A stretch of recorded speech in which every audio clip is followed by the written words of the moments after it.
Vamos a hablar un poco de números, ¿te parece? Nos vamos a meter un poco en los números antes de cerrar el programa de hoy. Vamos a saludar a David Miazo, que es el economista jefe de la Fundación FADA, de la Fundación Argentina para el Desarrollo Agropecuario. David, ¿cómo estás? Buen sábado. Bueno, buen día, un gusto estar conversando con ustedes. El gusto es nuestro, David, muchas gracias. Siempre nos traes y nos haces entender a todos los números del agro, de la producción. Y esta semana tenemos para rato para hablar de números. No sé si nos van a alcanzar los 20 minutos que tenemos hasta las 8 de la mañana porque hay mucho. Primero me quiero parar en el último informe que ustedes sacaban. Digo, la Fundación FADA, para quienes no saben y nos están escuchando, saca habitualmente informes que muestran cuánto se lleva el Estado de una hectárea, por ejemplo, de producción agrícola. Y el número de la soja en este contexto importa mucho, porque además estamos hablando todo el tiempo de soja, un poco por los pocos quintales que se están levantando a medida que avanzan las cosechadoras, sobre todo en la zona núcleo, que parece mentira, como consecuencia obviamente de la sequía. Otro poco por lo que en general se lleva en términos de impuestos el Estado, y ahora mucho más, desde el jueves, porque se vuelve a poner el concepto dólar soja sobre la mesa. Empecemos por ahí, por esos números que arroja la soja. Los números de cuánto se está llevando el Estado de esa producción, que para la Argentina es muy importante, David. Sí, exactamente, el principal cultivo. Y bueno, el Estado se está llevando a través de los impuestos nacionales, provinciales y municipales el 94% de la renta que genera una hectárea de soja. No, el 94%. El 94% en el promedio, y de las 6 provincias que desagregamos, sí, 3 provincias están por encima del 90% y 3 provincias por encima del 100%. No. Y lógicamente esto tiene que ver con la caída de renta, de la rentabilidad que ha generado la profunda sequía.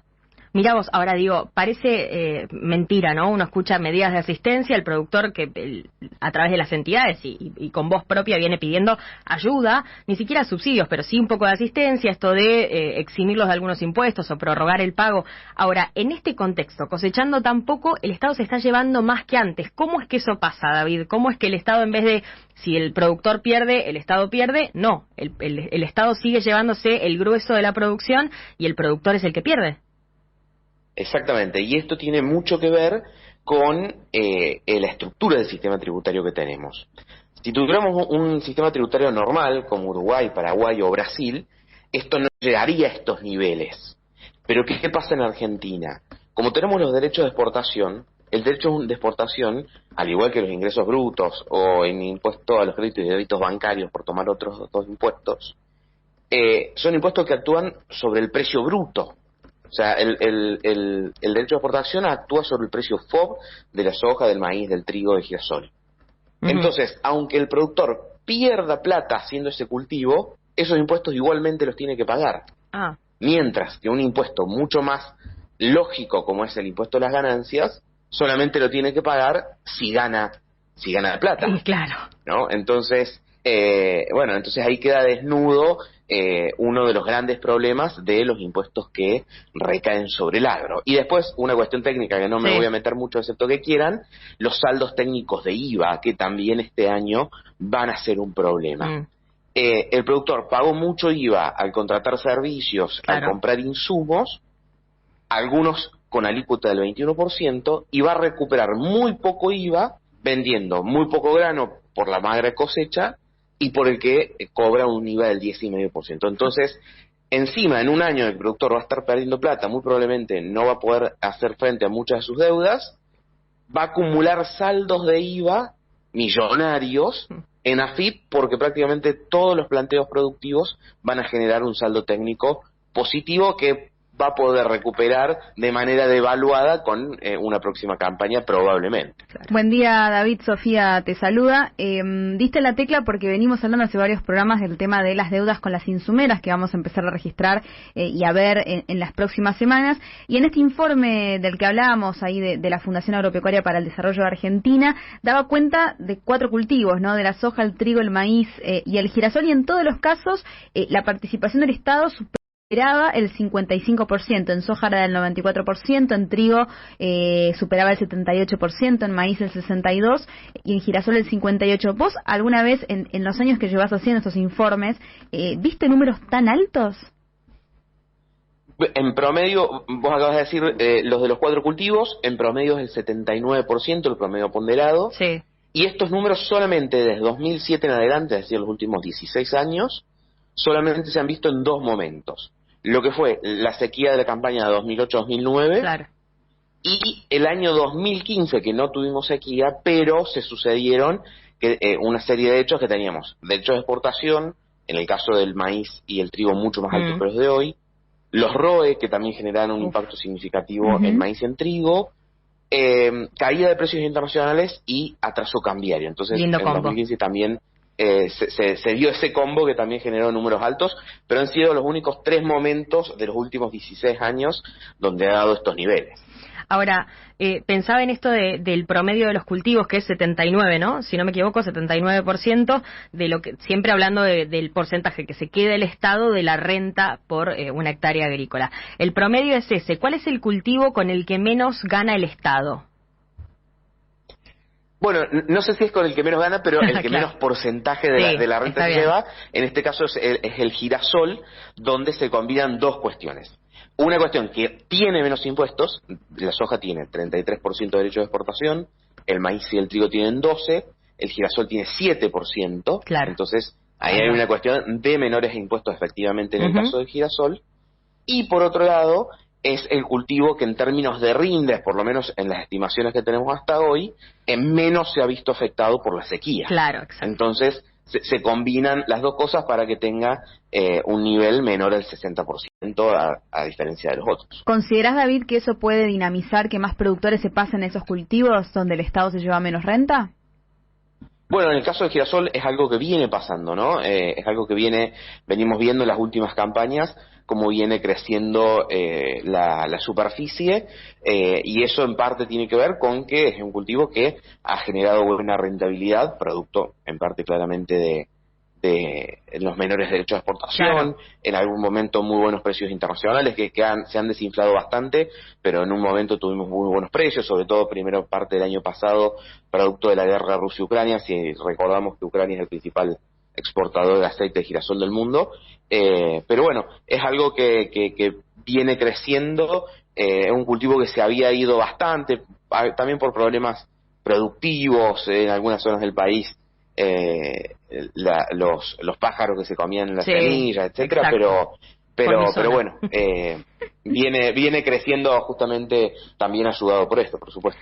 Ahora, David, desde el jueves, como decíamos, a pesar de que por un lado el secretario de Agricultura el miércoles decía no estamos pensando en un dólar soja, el jueves desde Washington Sergio Massa, el ministro de Economía, decía sí, se viene un dólar soja y ahora se le suma un dólar para las economías regionales. El dólar soja va a ser por un mes y va a ser durante abril. Hoy arranca abril, el lunes se conocen los detalles de esta medida. Se habla ya de un dólar, el propio gobierno, de un dólar a unos 300 pesos. ¿Sirve? ¿Cómo impacta ese dólar a 300 pesos por un mes? La tercera edición del dólar soja, el primero a 200 pesos en septiembre, el segundo en diciembre a 230 pesos, ahora en abril a unos 300 pesos. ¿Qué pasa con la estructura? ¿Qué pasa con los productores? ¿A quién le sirve más que haya un dólar a 300 para la soja por un mes? Bien, yo lo analizaría de 3 perspectivas. A ver. Del productor, de la macro y del gobierno. Vamos con la del sector más que la del productor. Sí. A ver, al productor, que en esta etapa todavía puede haber tenido soja, claramente es una buena noticia porque puede vender su producto y recibir más pesos por esa venta. Bien. ¿No? Por eso, cada vez que hubo ediciones de dólar soja, se lograron muy buenos niveles de venta, porque realmente para el que tenía era una buena posibilidad. Pero para el sector en general, rompe el mercado de soja, que es uno de los pocos mercados de granos, de los pocos mercados que funcionan bien en la Argentina, rompe el mercado de soja porque concentra la oferta en un periodo de tiempo, adelanta ventas futuras y después se genera la expectativa, ya con 2 ediciones y posiblemente una tercera, de que haya una futura. Entonces genera que toda la oferta esté concentrada en un mes y después en los meses subsiguientes no haya nada de oferta, lo cual genera que prácticamente no haya cotizaciones. Generó esto de que algunas cerealeras se salgan de la pizarra de Rosario, ¿no? Rompe el mercado de soja por ese motivo. Mete mucho ruido en el mercado de alquileres. Recordemos a los que nos están escuchando que todos los alquileres agrícolas, por lo menos del área pampeana, están nominados en quintales de soja, kilos, sí. de soja hacia hagas maíz pisingallo. Eso genera que el productor que alquila, y también para recordar, muchas veces se pactan distintas cuotas a lo largo del año para el pago de ese alquiler, y en muchos casos al productor que debe pagar el alquiler le toca el mes del dólar soja, cuando probablemente ya vendió toda su soja, entonces no se beneficia, o cuando hizo maíz y ya lo vendió todo y tampoco se benefició por la medida. Le significa un costo entonces, extra, básicamente, tal cual. Sí, si le toca justo en ese mes. Sí. Mucho ruido en ese mercado de alquileres, y después a todos los consumos, al productor de pollo, al productor de cerdo, al tambero, al tambero, exactamente, que le aumenta los costos sin que ellos vean aumento de los ingresos, porque no es que la exportación de lácteos o de pollo o de cualquier cosa tenga la mejora de precios. Entonces pasa todo eso en términos del sector. Bien. ¿Y querés que te diga alguna de las otras? Vamos con las otras aristas. No a nivel de la macro, sí, vamos con esas otras aristas. ¿De a quién le sirve? A nivel de la macro es una medida totalmente inconsistente. Ajá. Desde el punto de vista que el Banco Central va a comprar, supongamos el dólar de 300 pesos, un dólar al exportador de soja a 300 pesos, sí, y se da vuelta y se lo vende al importador a 200 pesos. Claro. Porque no es que esos dólares queden en las reservas de manera inmediata. Lo hemos visto con las ediciones anteriores. Claro. En los 30, 45, 60 días subsiguientes vende todos esos dólares que recaudó. Entonces, los compra a 300, los vende a 200. Pierde 100 pesos por cada dólar que entra en el esquema. Oh. Supongamos que ahora se consigue que se vendan 3.000 millones de dólares, para poner simplemente un ejemplo. Sí.